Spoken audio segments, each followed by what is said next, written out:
Maggi খেতে খেতে যে দাঁত যদি ভেঙেই যায় তাহলে রুট ক্যানেলের খরচাটা করবে না, দাঁতটা তুলে ফেলবে। একটাই কথা, দাঁতে ব্যথার কারণ।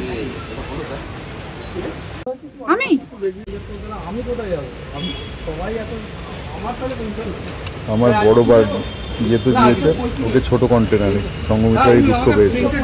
কিন্তু আজকে ডাক্তার দেখে আমাকে দেখে তন্ময়কে বলেছে ভাত খাওয়া তো ইম্পর্টেন্ট, একটা ম্যাগি একটা জল, আর ও বুঝেছে খাওয়া অত ইম্পর্টেন্ট না।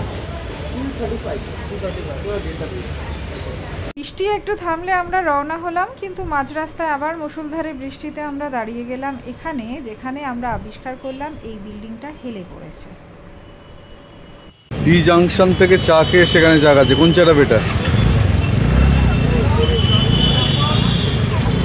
এটা সস্তায় পুষ্টিকর। এই যে পাটক পাড়ার চা ডি জাংশনকে হার মানায়।